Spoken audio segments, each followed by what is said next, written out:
everybody, and welcome to Books Unbound, the podcast where we unbind books to get to their little hearts with your hosts, us. It's Ariel and Raeleen. Hello. Hello, everybody. So, for you, the schedule goes on and on. Week after week, you get this excellent show. But for us, there's been a little delay. We recorded 2 episodes the week before last because last week I was in New York City. And we knew it would be just way too annoying and difficult to record the episode while I was gone. Once again, we had the conversation that we have every time one of us is busy. We say, should we just not record an episode this week? We're allowed to take a week off. And then we go, now we could just record 2 at once. Yeah. So we did 2 at once, but in future, we maybe should just take a week off. It always makes the lead up to your vacation so much more hectic.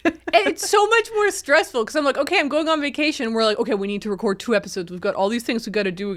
And we the week before is extra crammed. But last week's episode was really good. Yeah, so. and I do like, being consistent as much as we can. So we can take a couple weeks off. I don't want to take too many weeks off. No, we got to be there for our people. We got this show, and we got to show up. Okay. Precise. So I went to New York. That's kind of my big little topic for today. I've got a bunch of things written down here that I've got to talk to you guys about. So, number 1, I went to New York. That's what the bullet point says. Then it says, Kaylee. I want to just say, hey, Kaylee. Hi. Hello again.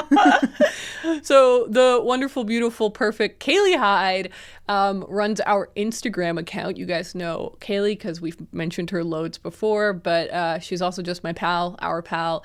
And every time I go to New York, the last few years, I've stayed at her place. And it was such a great time. We had a couple of really good, what my dad calls pal days, where it's just 2 pals hanging. Yeah. And it was really, really lovely. And I just love seeing Kaylee, and I love getting to go and insert myself into her life and be with her for a couple of days and then leave. And basically for the last 3 years, I have gone to New York for her birthday, which is why people are like, why'd you go to New York? And I'm like, it's my friend's birthday. They're like, is it a big one? I'm like, nope.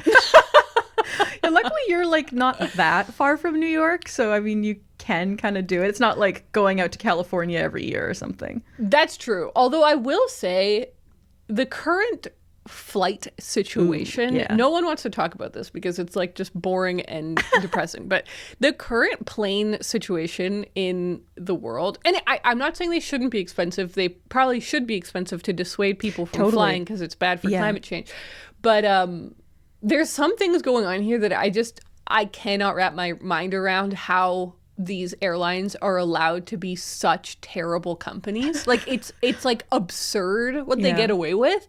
And so I was on, and I've heard of this happening before. This wasn't even in my notes. So we're already going off piece. Off the rails. We're already off of the bullet point list here. I'd heard of this happening, but I'd never witnessed it before until this trip. Okay. So basically, there used to be, before the pandemic, pretty constant direct flights from Halifax to New York. Okay. They are not happening anymore with much frequency. Okay. So basically, after the obviously during the pandemic, lots of routes stopped. Then some routes got reintroduced. So there is a couple of flights that go from Halifax to New York, but not many anymore. Yeah, it's a couple a week, and they're pretty expensive because there's only a few of them. Yeah. And so I couldn't afford to do that. And so I had to fly through Toronto.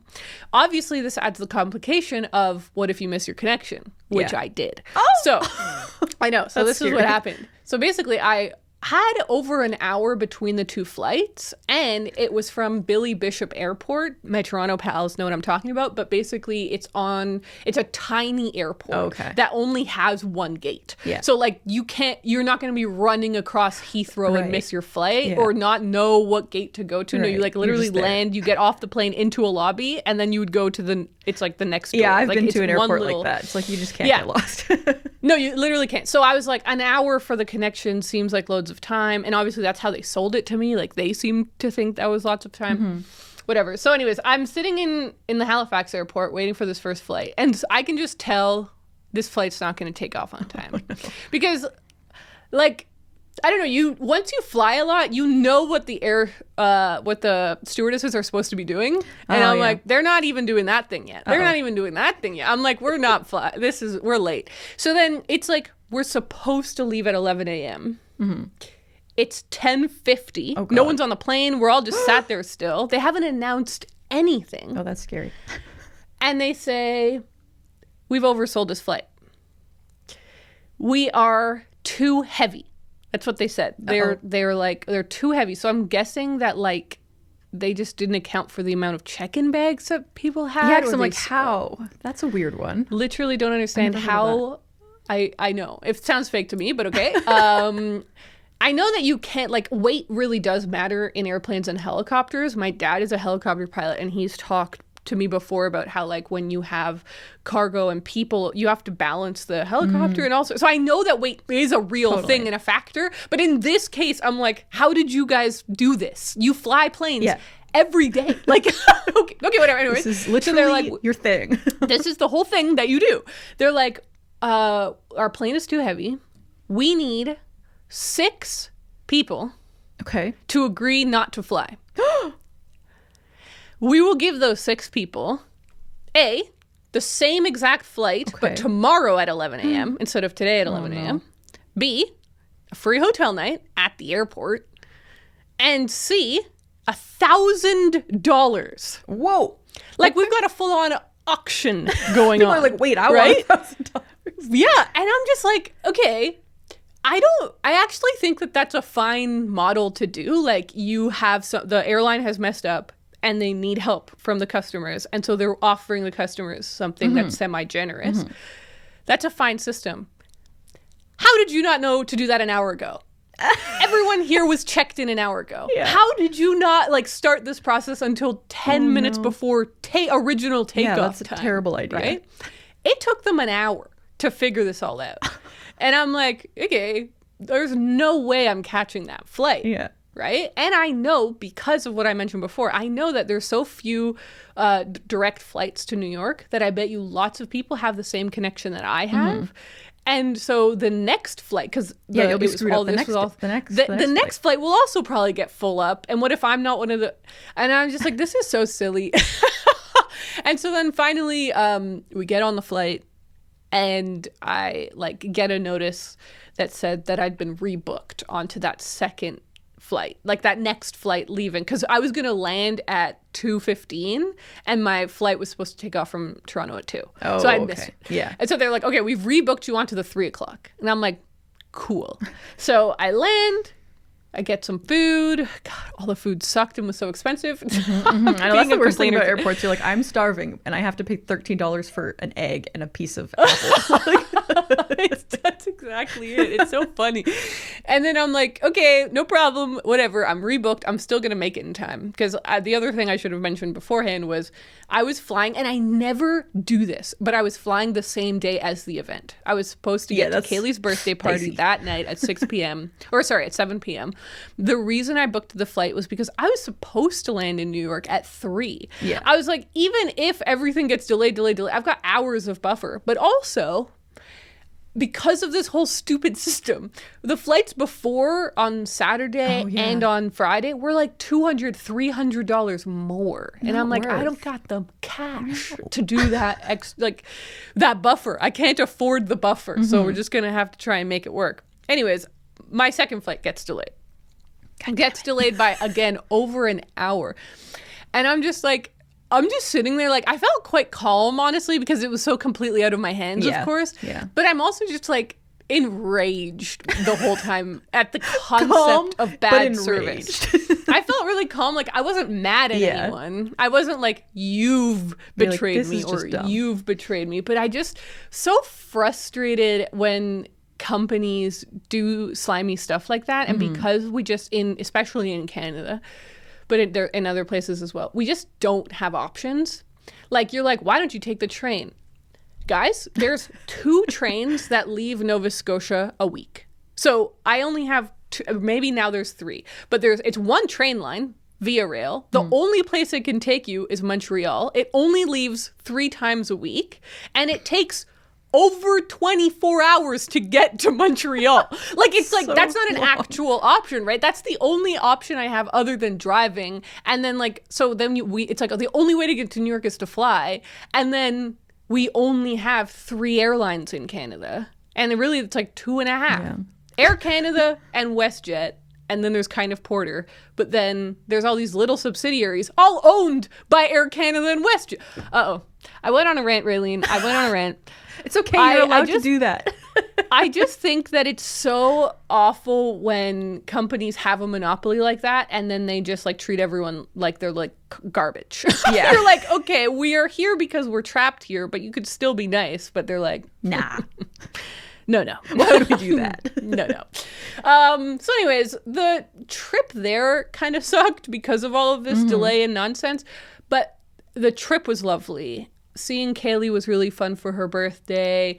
I got to go to some bookshops. I bought some books. I also bought some really cool pants. That Cool. was very exciting, actually. I love it when you buy Rust- pants when you're traveling. I don't know why, but that's something that really It's just exciting, tickles right? me. It's like, wow, you bought cool pants. Like, good for you. I know, like pants, really cool pants. And like they are from a brand called Big Bud Press. I don't know if you've heard of them before. That sounds great. But they are very cool. And I've always, like, I've looked at their stuff online loads of time, but the shipping to Canada is like really expensive. So I was like, hey, this is actually a great thing to get in the States because then I don't have to pay for the shipping.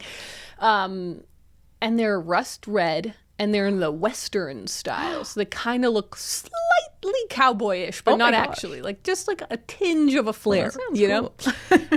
Yeah. I went to some good bookshops. I went to the Strand, which I haven't gone to in a really long wondering time. about the Strand. I couldn't remember what happened to them because I remember during COVID, there was the whole thing where we thought they were closing and I haven't checked in on them in 4 years, so I'm glad they're still alive. We were literally in the neighborhood, and I was looking for a book, and Kaylee was looking for a book, and we're like, the Strand will probably have these. So we just walked down a block and went in there. And I really respect the Strand for being a giant bookshop in New. I think that historically it's very cool, but it's just so busy. And we went in there like on a Tuesday, you know what I mean? Like, and it was still like really busy. Yeah, so it's just so jam packed with not just tourists, like everyone is in the Strand. It's just kind of claustrophobic, honestly. So and that's why I had been avoiding it the last few years. And then this time I was like, well, I haven't been there in like probably like 5 years. Yeah. I'll go. No. I liked it because I like the Strand concept, but not this time. But I did go. Jeremy, who you know, Jeremy, my friend, took me to a bookshop that I sent you photos of almost right away, which was called Sweet Pickle Books. I think that's my favorite thing ever. Absolutely loved it. It's a really, really great little bookshop. Very like narrow hole in the wall type vibe, very small. It's I think was almost entirely a used bookshop. There was like I remember there was a couple of new books, but almost mainly used books. But the other thing is they sell pickles. They make pickles there. And they just had jars of pickles everywhere. And it was just such a funny combo. And you're like, some combos don't make any sense. This one does not make any sense, like logistically. But it's also like, who doesn't like pickles? So if you're in Sweet Pickle Books and you see a delicious variety of pickles, why wouldn't you buy pickles? Exactly. It's just so strange that it does work. Yes, I really respect it. I really loved it. I thought it was such a cool shop. I didn't end up finding anything in there that I actually wanted to buy, but I just enjoyed going to a really cool, unique bookshop. And I also didn't buy any pickles because which is so sad, but they all came in jars that were over the airplane limit. You would have had to eat them before you left. I would have had to eat all of them. You're like, I got no books, but I did eat an entire jar of pickles in 2 days. It was a little too much, but I really do recommend it. I think that they were telling me that it kind of blew up recently-ish because Harry Styles went there or something. And so he was photographed there, and then everyone like found out about the shop or something. Well, so good for them. That's awesome. Good for them. Yeah, good for them. And then my final note under my bullet point. My bullet point, I went to New York, subsection, next bullet point, is I got to see Olivia. So we've had Olivia, Stories for Coffee, here on the podcast before. Early on, she was one of our guests, and love that episode. Check it out. I can link that in the description if you want. I don't remember, because I don't remember what number it was. It was a long time ago. It was like it was a really episode 12 or something. Like, it was an early episode. She was one of our first guests, yeah. But when I saw, I had, like, obviously I knew I was going to New York, and mainly I was going to go see Kaylee and hang out with Jeffrey and Jeremy and stuff. But I was like, I would love to see Olivia. I haven't seen Olivia in a long time, and she's great. Like, I'd love to be, like, you just become closer friends with her. And so I messaged her. I was like, would you want to hang out? She was like, absolutely. So we set up, we were going to get dinner or lunch and then go to MoMA. Museum of Modern Art. And when I saw her, first of all, she was taller than I remember, but secondly, I feel like we look like sisters. Thirdly, she was like, it's been 5 years. I was like, what? She's like, yeah, the last time I saw you was in 2019 at like BookCon or something. And I was like, oh my God, I hadn't realized. I knew it'd been a long time, but it's just like the before the pandemic and after the acute pandemic. We got a comment from someone who's like, we shouldn't say that the pandemic is over. And I'm like, I'm not saying that the pandemic's over, but I think we can agree the acute pandemic is over. The part where we weren't vaccinated and had no information or knowledge about what was going on. And we're scared to go outside, you know. Yeah, literally had anxiety attacks about going outside. We're past that part of the acute pandemic. But yeah, before the acute pandemic, it's just like that timeline is such a blur to me now. The fact that was 5 years ago. I know, it feels like almost like a dead zone of life. Like so many things just didn't happen, or were on pause, or were weird. Yeah. So overall, I had a fun trip, and I did buy some books. So I've got a bit of a book haul. I will say I didn't buy as much stuff this time. This trip felt really different to all my other New York trips, right? And one of the things was just like, I just really felt how expensive New York was. Like, it actually felt hostile to me. God. I was like, how can a coffee be that much money? Yeah. Like, but also because it's American dollars, so you're like, so it was like an $8 coffee. Oh my God. And you're like, okay. Canadian, we're talking, that's like an $11 to $12 coffee. I know. I miss the days when the exchange was the opposite. Like, we would go to the States because it was cheaper for us to buy stuff cheaper, there. Yeah. And it hasn't been like that for a long time. Really long time. And then, you know, they want you to tip on the coffee. And you're like, we're talking about a $15 latte. And I'm like, you're like, I'll just go without. I'll just be tired. Or like one of the days we went to a Mexican restaurant and everyone was so excited to order a margarita, and you know I love a margarita. Yeah. Oh, but that would be really expensive. They were $14 margaritas. Yikes. And in Canada, a $14 margarita hurts my feelings. Yeah. But in America, we're now talking about an $18 Canadian margarita. And I'm like, plus tip. Yeah. We're talking about a $20 drink. That's a meal right there. I'm like, oh my God. Like, it was so expensive. And I just like, this time I just didn't spend very much money compared to my usual haul. Like, I bring a lot of books home. But also I just found this year that I think both of us haven't been buying very many books. Yeah, I haven't felt the urge as much. And I did get a couple of books during our time off as well, but it was through thrifting. Like, I went to one thrift store and managed to like find a couple of cool things. So that's the only reason I bought books. But I haven't felt the urge to like go into a new bookstore in a while. Like, every time I think about it, if I'm like at the mall where there happens to be a Kohl's, I'm like, should I go in there? And I'm like, no, I don't have anything specific I'm looking for. Why bother? Yeah. I could just go home and do something else. Yeah, I had that similar feeling one of the times. Kaylee recommended a bookshop to me that honestly sounded really great. And I was like, the next morning I was like, okay, I guess I'm going to go to that bookshop. And I was like, but the thing is, I don't need another book. Yeah. I know, it's weird. I don't know why we're suddenly just having that realization this year. Like, what changed? It's really funny though, because I did buy 5. So it's not like it's not like I bought 0, but like I used 12. To buy like 10. Yeah, exactly. Yeah. Like it is a lot less. And one of the ones I have actually already read. So cool. I only bought 4, it felt like. Yeah. So yeah, we'll talk about those in a minute. How about you, Raeleen? How are you doing? Yeah, I'm doing well. So my it's basically been 2 weeks since we chatted. So my last couple of weeks have been not interesting, but like I just feel like I've kind of changed a little bit. Like my friends and I went to a Yogalates class. Oh my God, you're a completely different person. I know, I've changed.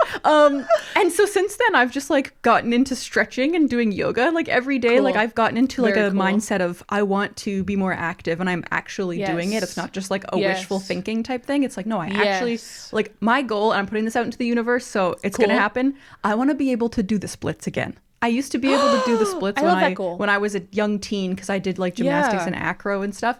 And I want to be able to do that again. So I've been practicing, and I'm not there yet, but I will be eventually. But anyway, so this Yogalates class that we went to, I had never been to a workout class before. I always just do my own thing. I've never been to a class because it kind of scares me. But my friend was like, I'm going to this class. Usually she goes with her family and they weren't available. So she's like, do you guys want to come with me?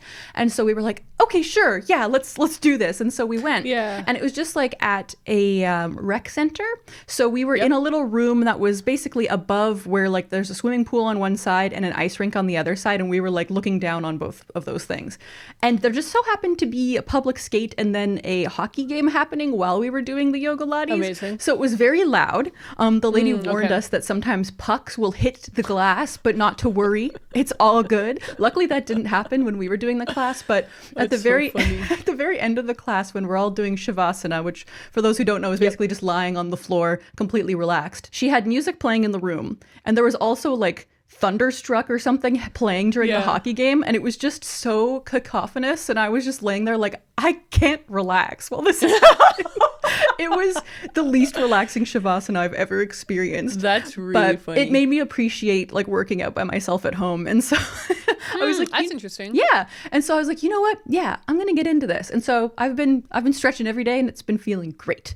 So that's really cool. I think that's really cool. Yeah. I have a friend whose goal this year is to learn how to do a handstand. I love that. That's similar to your like, I want to do a splits. It's like a very specific body move. Exactly. Like I would love to be able to be a person who could do a handstand again too. Like I used to be so bendy and like I could do back walkovers and stuff. Like it was so fun. I'll probably never get there again, but a handstand is very doable.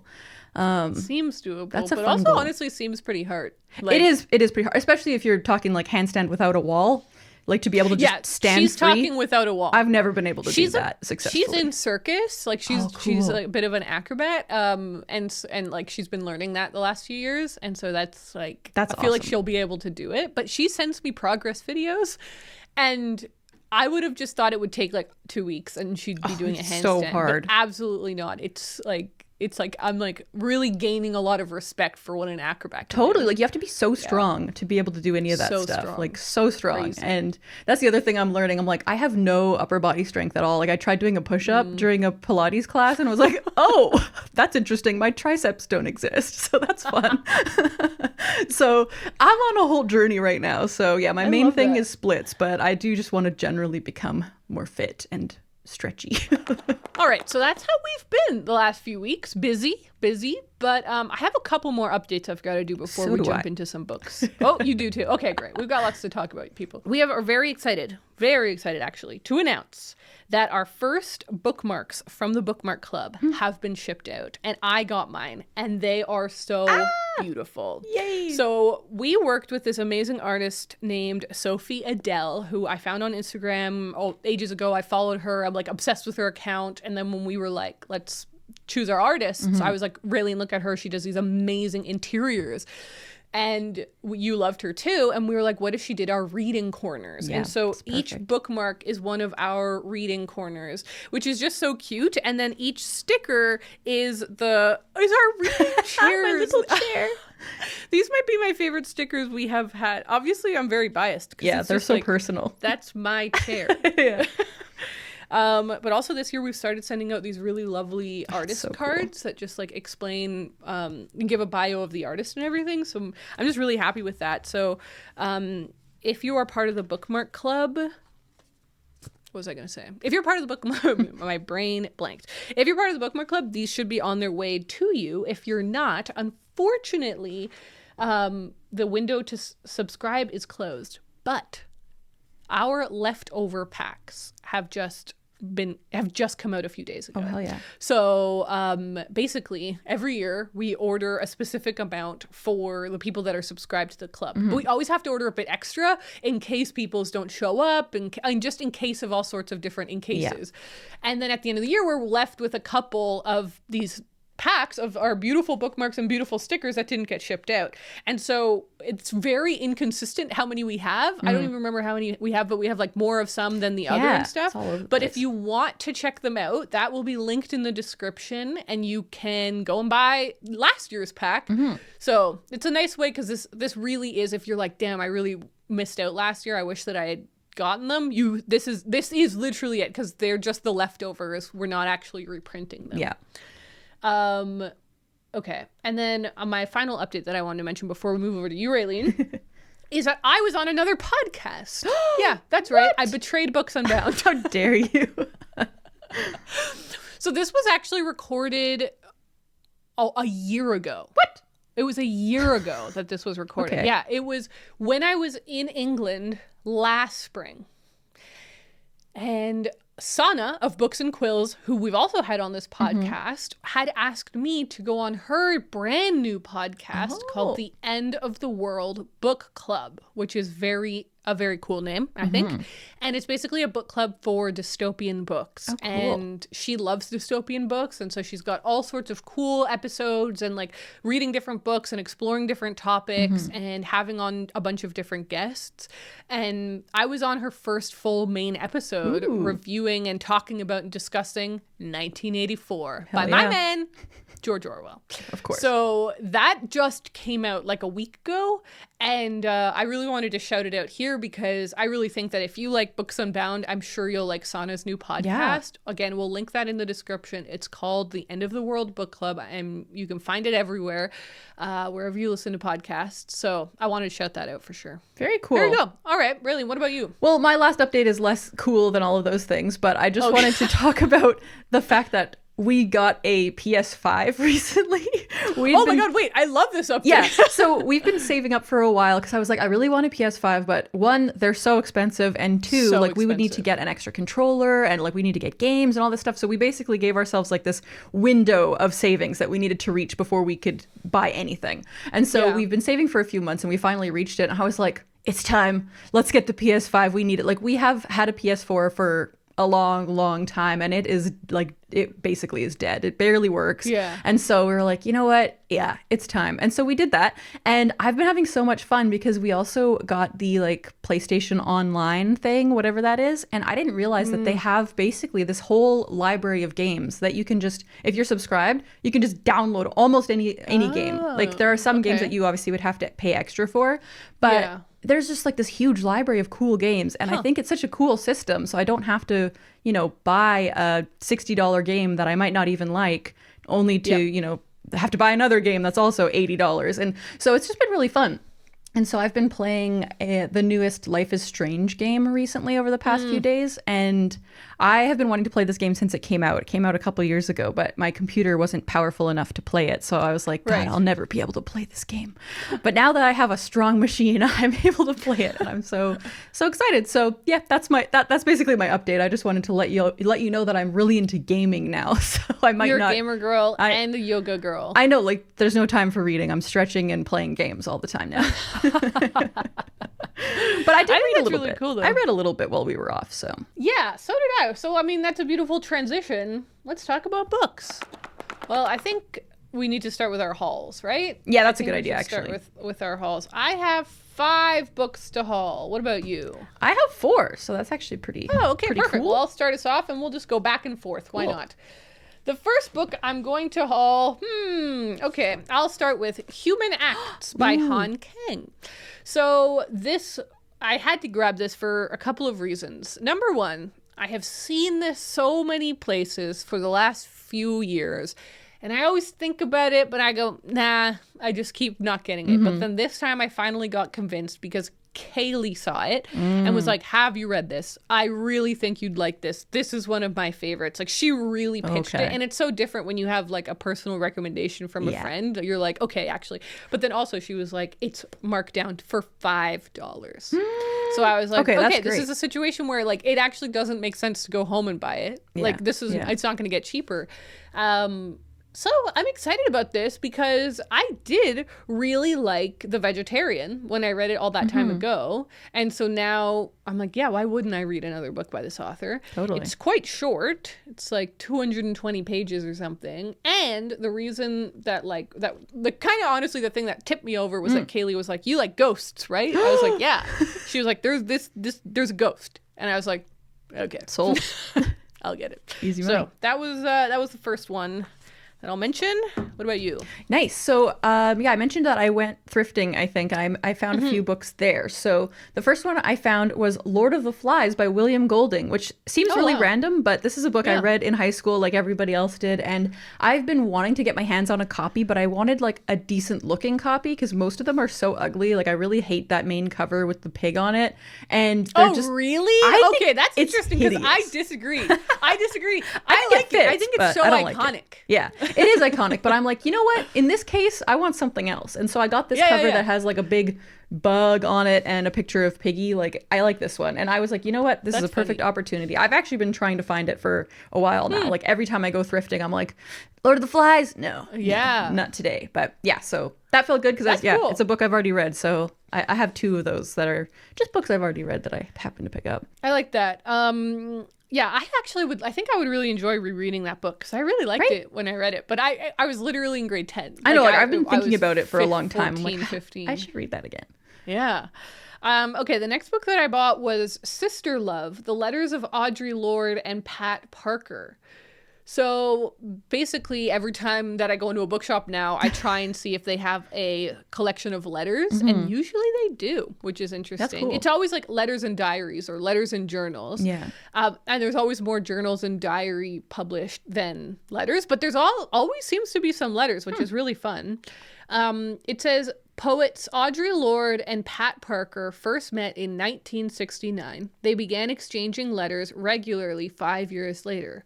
Over the next 15 years, Lorde and Parker shared ideas, advice, and confidences through the mail.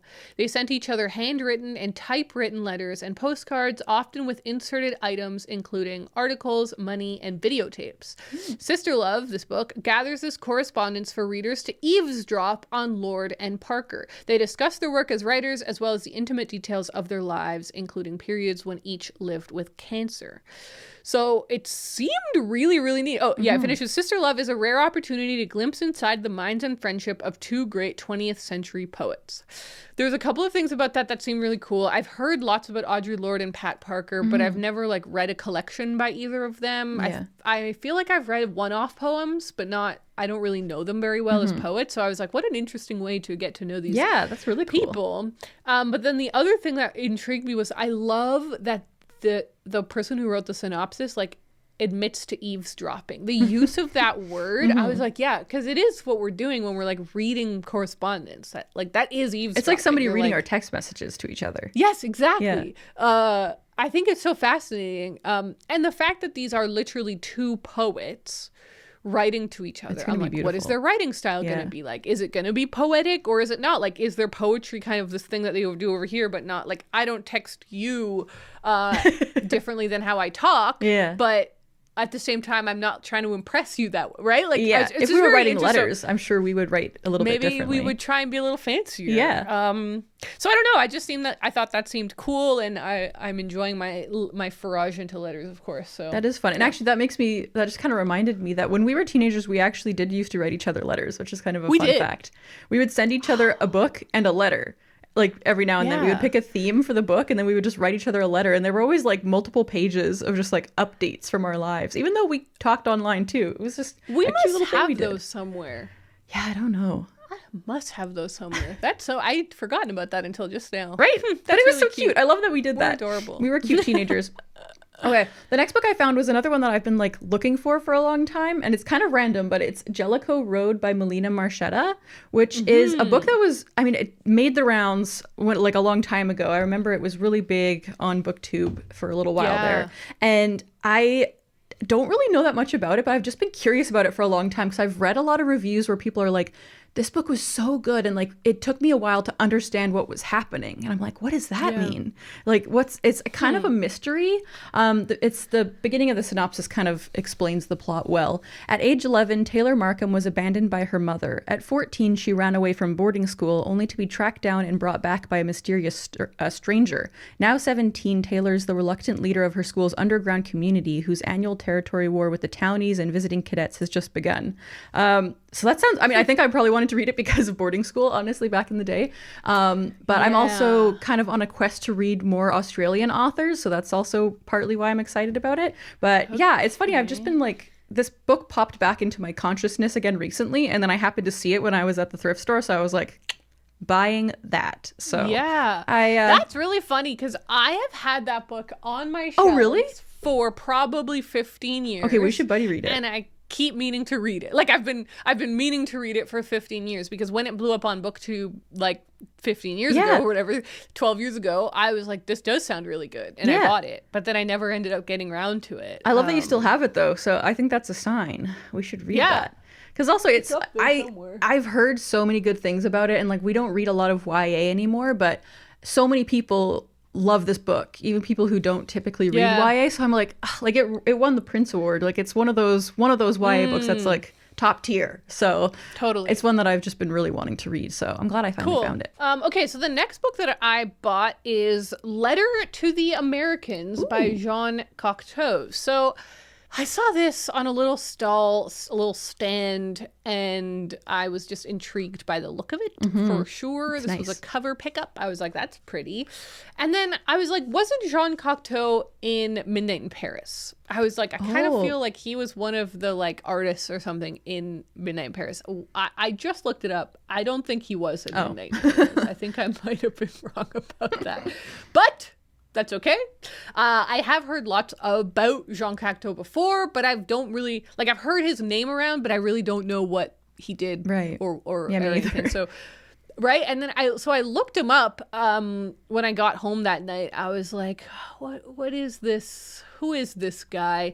And he seems like a really neat artist. Like that, I'm like, what can I say other than artist? He seems to have just been like, a writer and a filmmaker. And it says French poet, playwright, novelist, designer, film director. Like he did a lot of stuff. Generally a cool guy. So he seems very intriguing. But this is Letter to the Americans, and on the back, I thought it was so interesting. In 1949, Jean Cocteau spent 20 days in New York and began composing this powerful essay on the plane ride home. Cocteau compares and contrasts French and American cultures. So basically, it's just like this essay that he wrote about his trip. And I was like, I'm on a trip to New York. That's cute. And I bought it. I love it. Yeah, it seems cool. All right. What's your next one? My next one, as I mentioned, I found another book that I've already read. So I found another copy of The Great Gatsby.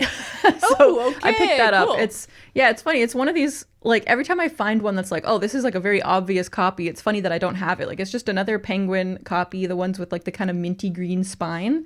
And I somehow didn't have this one. So I've added that to my collection. Not much to say about that. I respect that. Okay, the next one that I got was The Letters of Vincent van Gogh. Olivia loved that book. Exactly. So I know when you got this. So our plan with Olivia was to meet up for lunch and then go to MoMA. And when I was looking at kind of where the restaurant was and where the MoMA was, I was like, oh, there's a really beautiful bookshop here. And I asked Olivia, have you been to this McNally Jackson? And she was like, I didn't know there was one there. And I was like, yeah, it's like brand new. Cool. It had just opened recently when I went last time. And the twins or Kaylee took me there. And so I was like, okay, fun. We've got to stop there. Like, you've got to see this gorgeous bookshop. So we just kind of rerouted slightly to hit it. And we looked around, and I actually ended up getting the last book I'll talk about. But then we were like, that was fun. And then we went to MoMA. And we spent like a couple hours in MoMA walking around, chatting, got a coffee, the whole thing. God, that coffee was so good. It came with a shortbread cookie. Anyways, we did the whole museum, and throughout the museum experience and chatting and everything, we both just convinced each other to get a book. She really convinced me to get this Letters of Van Gogh, and I convinced her to buy 84 Charing Cross Road. Amazing. So yeah, so we then were like, we just got to go back to the bookshop. So we like left MoMA, went back to that McNally Jackson. It's the Rockefeller one, and then thankfully they had both of the books in stock. Wow. I know, it was really lucky. And then we purchased them and then said bye. Like, it was like a really perfect little hang. It was a lot of fun. But I know this was, if not her favorite, one of her favorite books from last year that she read. She was really, really in love with it. And I'm obviously loving Letters. So it took very little convincing, but I was like, no, that sounds so, so good. So I got that. That's really awesome. And the last book I got was actually, it's an ARC that was sent to me by Penguin Random House. Shout out to Cam. Thank you so much. We love Cam. Thank you, Cam. And this one sounds so cool. It's called How It Works Out by Miriam Lacroix. Yes. And it sounds so cool. And this author is from Quebec, so love a Canadian book as well. But this comes out in May. May 21st is when this comes out. And it was kind of pitched to us as like Everything Everywhere All at Once and like a queer love story. Like, it's just like, whoa, okay. But basically it's about two women who fall in love, and then they kind of start like theorizing like what ifs about their future. They're like, what if this happened to us? What if this happened to us? And so there's a bunch of different, like each chapter is kind of a different one of those what ifs, and it follows a different thread down their life to see like what would have happened if this did happen. And so it's a bunch of strange scenarios, and it's kind of surreal. It says surreal on the back, so I'm like, yeah, that's going to be really cool. So it's just like different timelines of possibilities and, you know, love. So I'm like, oh, that sounds really cool. Yeah, it sounds really, really I really cool. think I'm going to read it soon because I'm super excited about it. I've had it next to my bed. I have a few like kind of homeworky books that I need to read for the podcast, which you guys will find out about very soon. Next week, we haven't talked about it yet, but we're getting peach hair very soon. So next week will be peach week. Yes. So I've got something to talk about for peach week, but yes. So this has just been next to my bed, and I'm really excited to finally get to it. Very exciting. I love that. I also requested a copy of that, so I'm excited to get that eventually. All right, well, then the last book that I got will actually transition us into some reviews, because the last book that I bought I have now read, and that is Brooklyn by Colm Toibin. I was gonna look up how to pronounce it, and I forgot to. It might be Colm. I know it's Colm. Yeah, but I forgot the last name. Yeah, I've never known that one. Darn it. All right, so that's the last book I got. I'm going to talk about that in a second when we shift over to reviews, but there you go. That was the haul. All right, so let's start off our book reviewing. Yeah. I'm going to start by talking about Brooklyn by Colm Toibin. Colm Toibin is an Irish author who lives in Dublin and New York. He's been shortlisted for the Booker Prize 3 times, has won many other awards including the Costa Book Award, and is a literature professor at Columbia University. Brooklyn was adapted into a film, which was released in 2015, starring Saoirse Ronan, and was nominated for 3 Academy Awards. Brooklyn was published in 2009, and a sequel titled Long Island, set 20 years later, is coming in spring 2024. I started reading this as a meme. And then guess who memed her way into being the meme? I'm the meme now because it was amazing. Oh, I'm so glad. I've never read it, but the movie is so good. So the movie is so good. The book is so good. Hell yeah. So basically, like I said, I started this as a meme. Meme is a liberal word now, but I got it on my e-reader actually because I was like, haha, I'm going to Brooklyn. Yeah. Maybe I'll read Brooklyn. Good one, Ariel. Hilarious. But then by the time I got to New York, to Brooklyn, I'd probably read like 50%. I was like a little over half. Wow. Like it reads pretty quick, and I was really enjoying it. So I was reading a lot on the airplane, reading a lot at the airport with all of my delays. So I was like, I'll just keep reading then. And so I just started, I like really got into it. And then while I was in Brooklyn, I didn't get, or in / New York, because my friends live in Brooklyn, so that's why I was staying there. While I was there, I didn't have that many opportunities to read, but I did find a few. And then on the way home again, I basically finished it. That's awesome. And then I like just read the last little time. I was literally at 90% when I got back to Canada, so I just finished off that last little bit. And I really enjoyed it. So that's why I picked up a copy of Brooklyn while I was there, because I was like, okay, I'm here. I should get it while I'm here. Yeah. But everywhere I went didn't have it. They were all sold out, which I guess makes a bit now. of sense, but also I feel like they should have more of, like, it's kind of, it's sort of like a merch item, right? Like it's a tourist. Yeah, you would think they'd have like a New York souvenir. section and that would like be part always of it. be in it, but it was actually kind of hard to find. Like every bookshop that I went to, they didn't have it, and eventually, thankfully, I found it. And that's a cool copy. I've never seen that cover. I know. I'm glad that they didn't have the movie tie version. They had the kind of official, what it looked like when it came out cover. Okay, so I had seen the movie when it came out and really loved the movie, and I've rewatched it quite a few times since because I think it's a really great film.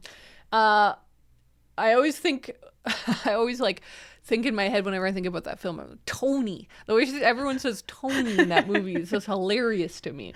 Anyways, it's the story of Eilish, who is an Irish girl living in a really small town post-war, and nothing's going well. Like, she just has so little opportunity to prosper. There's no jobs in her town. There's few opportunities to educate herself. There's and one thing that's not in the movie but is in the book is that she has 3 older brothers. Oh. In the movie, it's just the mom, her, and the sister. Yeah, that's a totally different vibe. In the book, it's her mom, her sister, and her living in the house, but she has 3 brothers who have moved to England all over the last few years to find work. Yeah. And it adds a layer of the desperation a little bit. You're like, oh, okay, like literally everyone she knows and loves has had to leave the small Irish town, like including her brothers that they all love so much had to leave. And her brothers, especially one brother, is kind of a character in the book. Like she writes to him and thinks about him almost as much as she does her sister, which is interesting. Yeah. Okay. But basically you see that this is the reality of the situation. Like you probably have to leave this Irish town in order to try and prosper, make something of yourself. And so her family set up with a priest who lives in Brooklyn for her to get a visa to go to America. And while she's in America, she can find a really good job. She can go to a college and get bookbinding, little Freudian slip there, bookkeeping qualification, and then like become a bookkeeper and work in a real office and prosper, right? It is it's so interesting because it's like, it is about the American dream. Yeah. It's about going to America and trying to make something of yourself. But then you also have this character, Eilish, who like kind of doesn't want to be in America. She likes Ireland a lot. She loves her little town. She loves her family. She really doesn't want to go. Yeah, so but she's also kind of like, no, you are right. Like, I'm not doing much here. So it's a heartbreaking story because it's like this concept of home versus opportunity. And do you just stay where you are because you like the people that you're with and you have grown to love a town, but you have literally no chance to do anything? Whereas she goes to Brooklyn, it's kind of the opposite. You're gonna have to start from scratch and build a family and build friends, and that can be really hard and isolating, especially in a time when Irish people like went through a lot of suffering and were not considered full people in America. Like there's a lot of anti-Irish hate. And so she's like, I'm going to a place that kind of is hostile towards me. But I could make it work. And she does. She goes to college and she like gets a diploma so that she can be a real bookkeeper, and she works in cool shops. But then there's also this whole element of like the glamour of it is really, really a cool element to the story, because she's like over in America and she's starting to like buy cooler clothes, and like she gets access to these nylons that like they don't have in Ireland and stuff, and they are sending this, and she sends stuff back to her family, and when she returns, everyone's like, oh, you're wearing sunglasses, what the hell is that? Like, you're so cool. And so it's just really a beautiful story. And I really fell into it. I didn't think that I would. I honestly thought I would read the first few chapters and then would be like, I've always meant to read this book, or I've always been curious about this book because I like the movie, but it turns out this isn't for me. But the exact opposite happened. I was like, wait, I didn't expect to fall in love with this, but I'm so invested in Eilish, and she's not a perfect character. She's not a bad character, but she's not particularly a good character either. Like, she's just very human, which I think is why the book was so good. Yeah. Because you're like seeing great things that she does, and you're like, that was a brave moment, and that was an important moment, and I'm glad that she did that. But she also has all of these weaknesses where you're like, why did you do that? That was a shitty thing to do. You should not have done that. I will say I felt that the ending was a little bit rushed, and that actually the movie did the ending better, I think. Okay. Like it didn't like extend it, but it just showed us a little bit more in a way that like wraps it so much better, in my opinion, and was like a little bit more satisfying.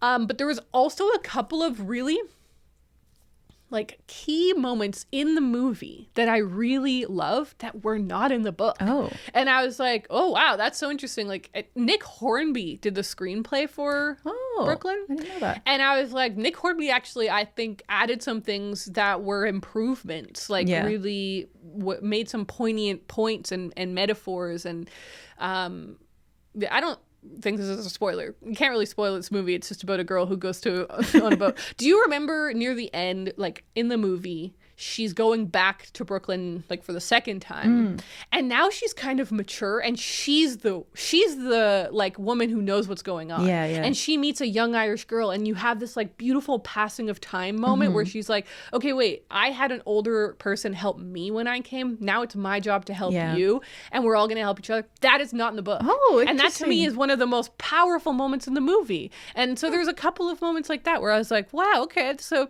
it was very interesting to read the book and contrast it to the movie. I really enjoyed it, and it was fun walking around Brooklyn, and actually some of the street names on here, I'm like, hey, we're on the street that her shop was on, or whatever. I love that. That's beautiful. Well, I think that's a perfect transition into one of the things that I didn't exactly read.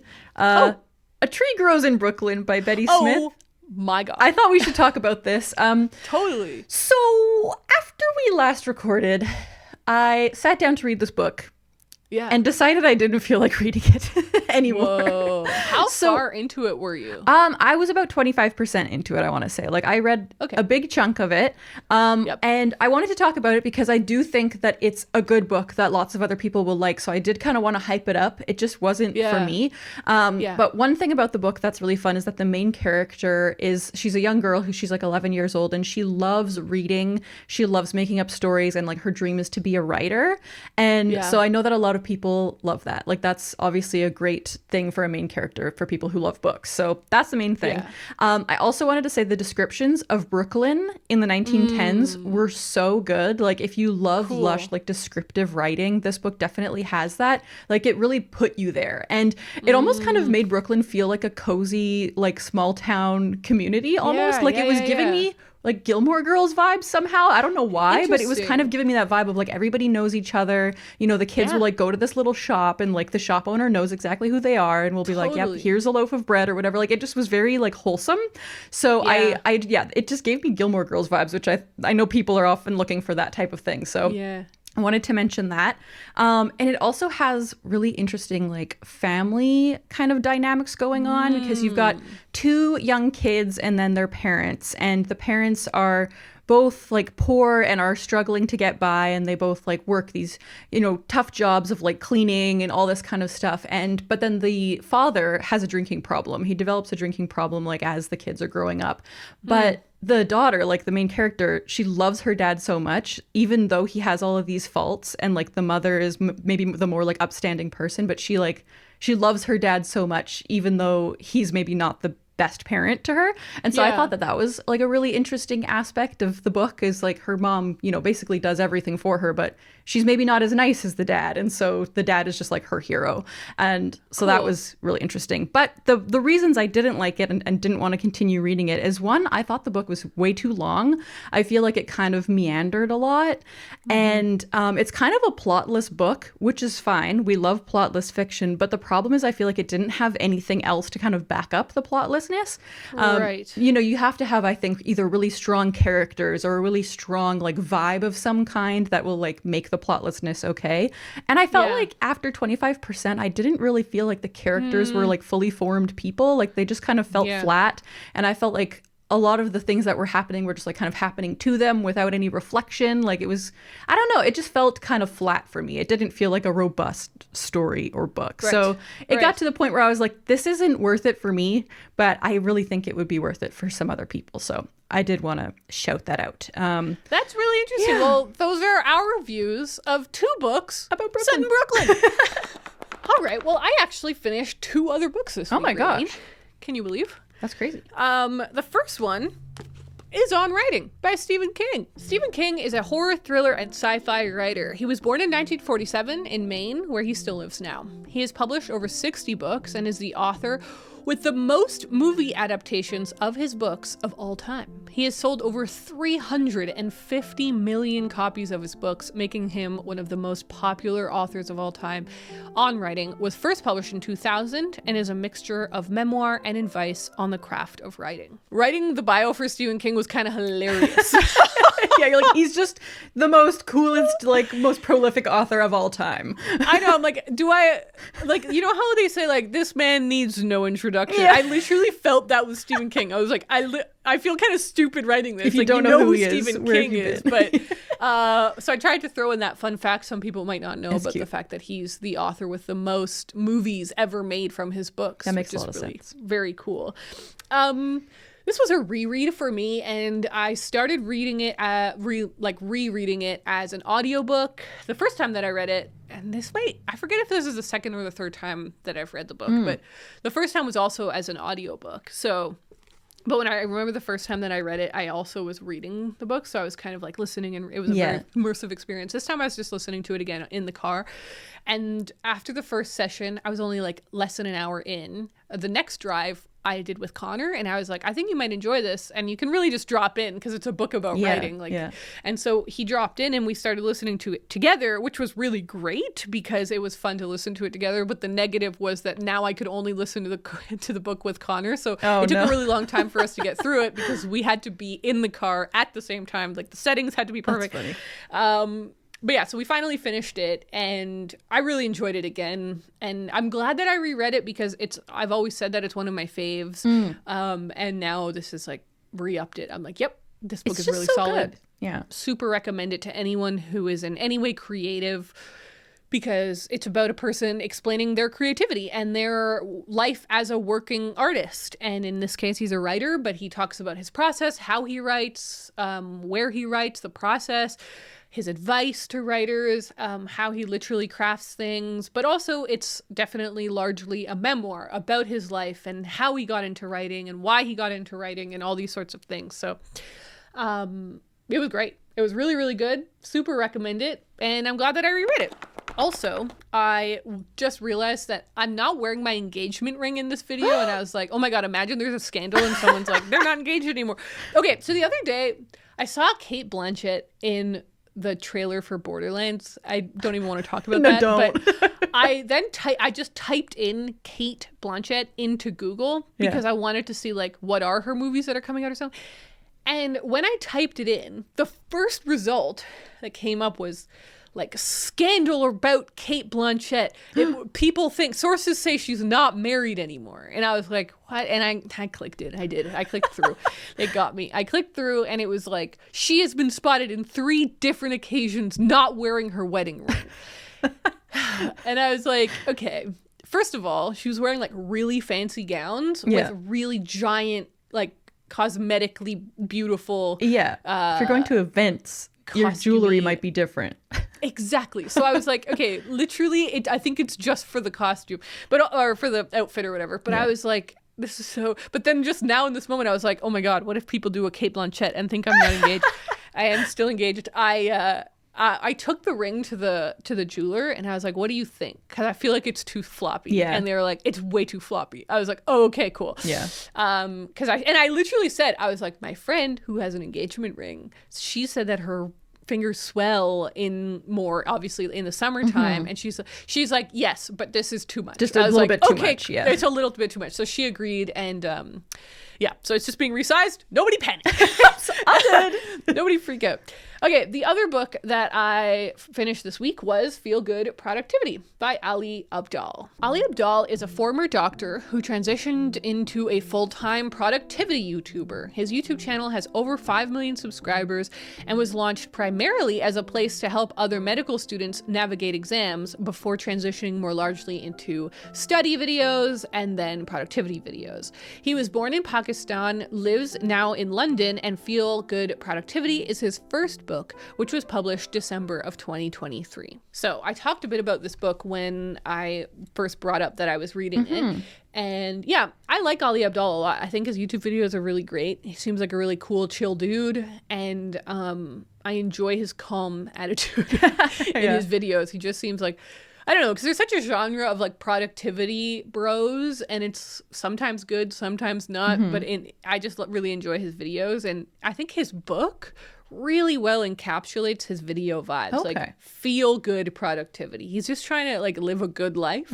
And he has a lot of dreams and ambitions and aspirations, but he also just wants to like in a lot of his videos, he'll be like, okay, let's talk about how to set goals. He's like, these are my 5 goals this month. Spend more time with my girlfriend.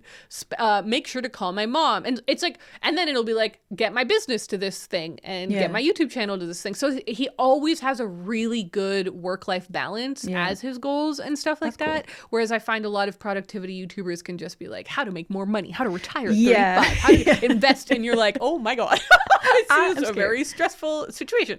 I really liked his book, and I really recommend it actually, which is not to say that was unexpected, but I just really wasn't sure. It's always it is unfortunately a bit of a toss up when it comes to YouTubers publishing books, if you can like kind of trust them or not. And I mean like self-help in general too. Like it could be useful and it could not be.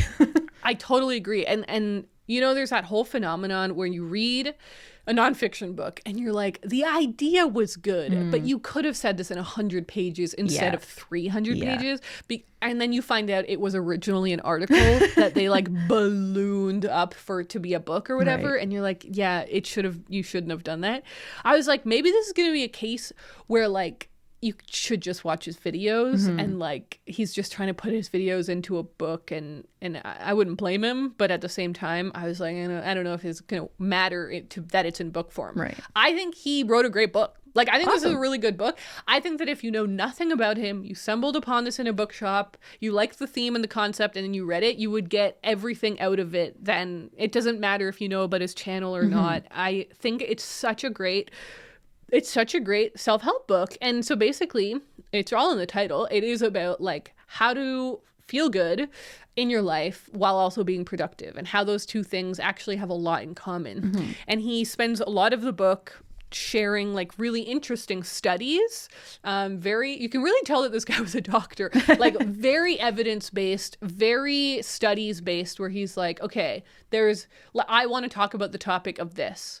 And here we're going to start with a study that proves this. And here's another study that showed this other facet of it. And they were all really interesting studies. There was this one study that was like, he explained a little puzzle. And I listened to this as an audiobook. I was driving along in the car and he explained this little puzzle. He's like, you're given these 4 things and you're told to do this. How do you do it? And I was driving and I was like, oh, I think I would do this and then this. Let's see if I'm right. And he's like, so did you get this answer? And he's like, that's the right answer. I was like, I'm a genius in the car. Hell yeah. And then he was like, he explained that the study was done because basically it proved that the way that they did it proved that like the happier you are, the more creative you are, and the more creative solutions you come up to for the same problem. And so they like can present this simple-ish problem to people, but if you're in a good mood versus if you're in a bad mood, you will get to the answer faster because it requires like a little bit of a creative solution. And so if you're, and it was again proving his point, like the better you feel, the more positivity you put into your life and into your goals, and follow what feels good as opposed to like just doing things because you feel like you're supposed to do them. that is actually the key to productivity. And I was like, what a great message. Like, honestly, what a great message for people to read. So really recommend that if I still think you can still be in the beginning of the year mood. You know what I mean? Like, you're still like, I still really want to make a lot of this year. Or if you're like, oh God, I already feel like some of my goals are starting to slip and you want to get back on it. I think this is such a great book to read anytime to try and help you like uplift. You can get back on track, but also in a way that isn't stressful. It's like very positive and friendly. That's awesome. I love that. Those are all the books I read this week. Huh. Okay. Gosh. Well, I read 2 books. One of them is a secret, and I can't talk about it until next week when it's peachy time. So unfortunately, I only have 1 book to review, and that is The Private Eye by Brian K. Vaughan and Marcos Martin. Brian K. Vaughan is an American comic book and television writer, best known for the comic book series Why the Last Man, Ex Machina, Runaways, Pride of Baghdad, Saga, and Paper Girls. Vaughan was also a writer, story editor, and producer of the television series Lost during seasons 3 through 5. Marcos Martin is a Spanish comic book artist who usually illustrates American comics, best known for Batgirl Year One, Daredevil, and The Private Eye. As the people might remember, this is a book that you sent me for... Yeah. Was it Christmas? Yeah, I guess it was Christmas. Yes. And it's the only like graphic novel I have on my TBR right now, basically. And so I was like, I would like to read that soon. But I was also just coming off of not finishing A Tree Grows in Brooklyn. And I was like, I need a win here. I need to just like read a book because I have only read like 4 books or something this year. Like it's been a little bit grim. So I was like, you know what? I want to read something that'll be quick. And it's fun to read books that, you know, we just got recently. So I read this and it was really good. I really enjoyed it. So yeah, the only thing I didn't like was like how it's very, very long, like wide. It's so long. I imagined when you would open it that it I'm gonna just like show it to the YouTube viewers. Like, it's huge. It's like as tall as me when you open it up. That's funny. So the actual reading experience was a little bit weird. I had to like lay it out on a table. But other than that, like I really enjoyed the story and the art was really good. So the plot of this is basically the main character is this private investigator and it's set in like a near future, like kind of 60 years in the future, when basically what has happened is, you know how everything is kind of in the cloud now, like everybody saves all their stuff to the cloud.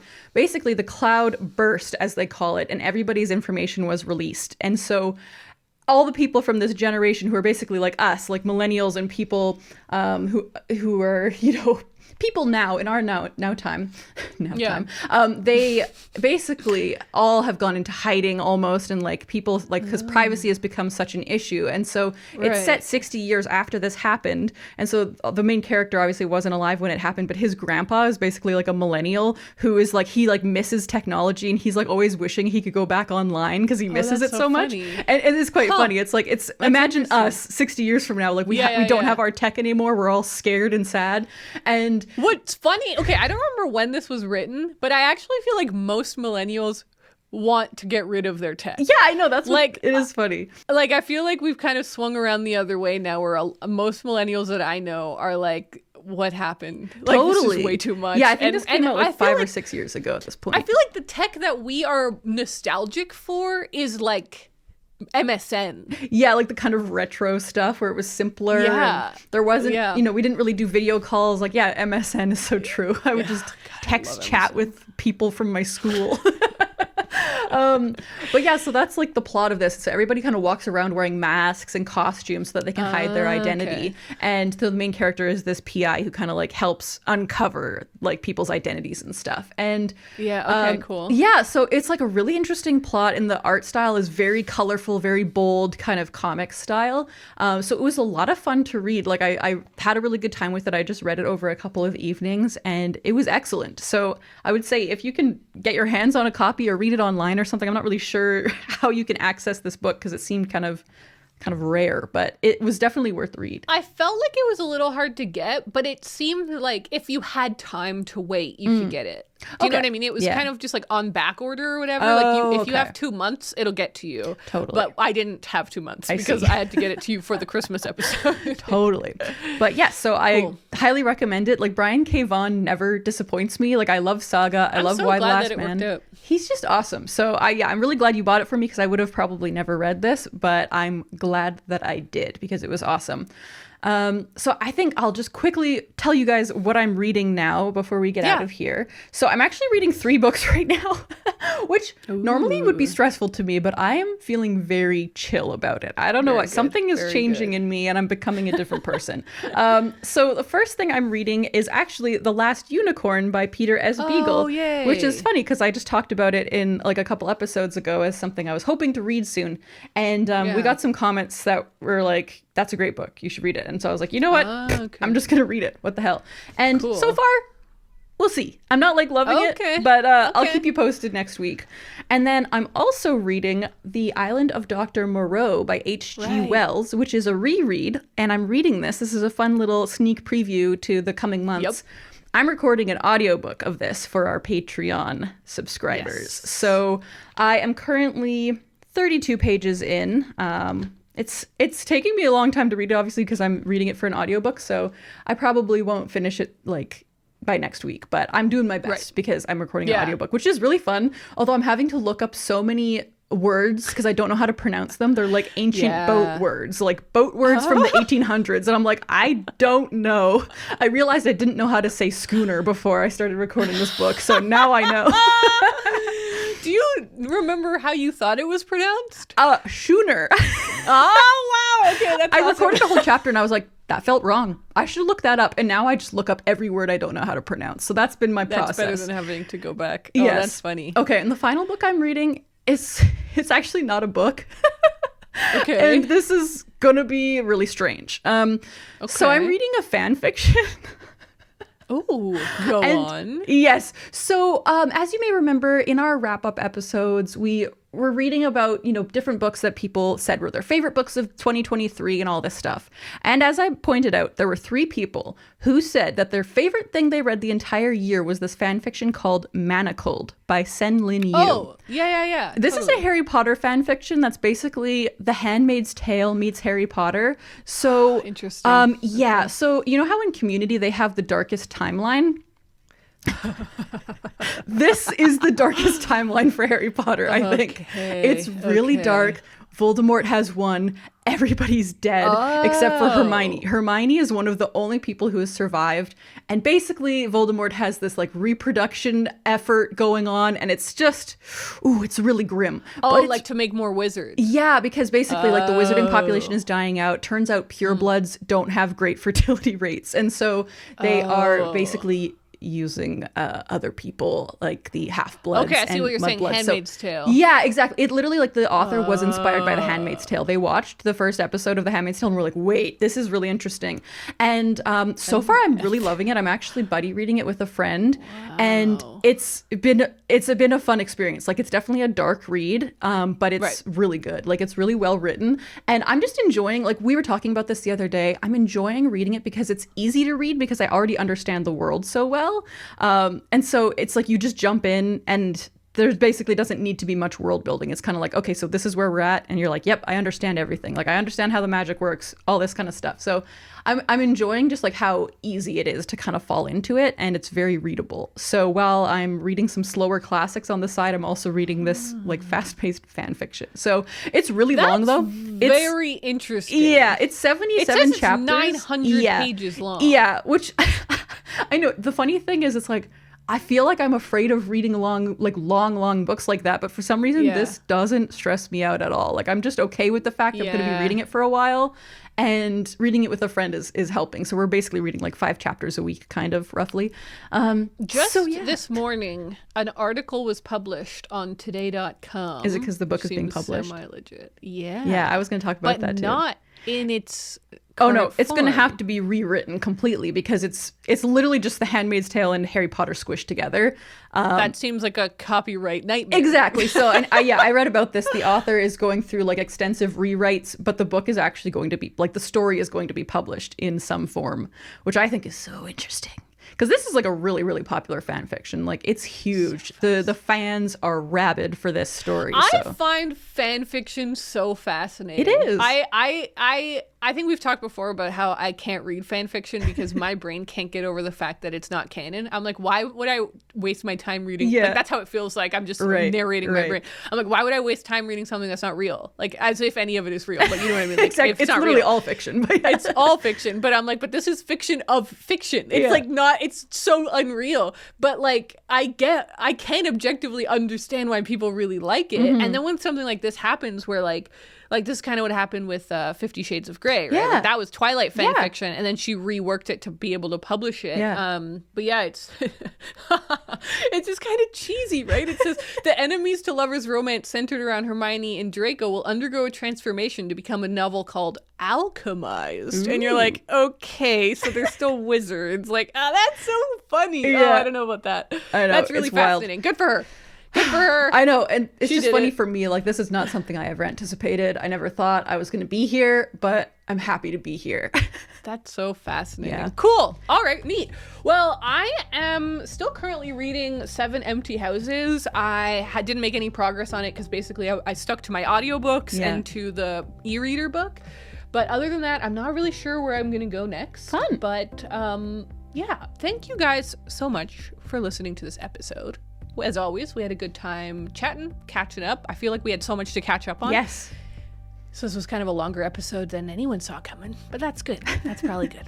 All right. Thank you guys so much. We're going to go record our Patreon mini podcast, The Question Vase, where we answer questions that you ask, like Q&A. Get it? Okay. Thank you guys so much, and we'll talk to you next time.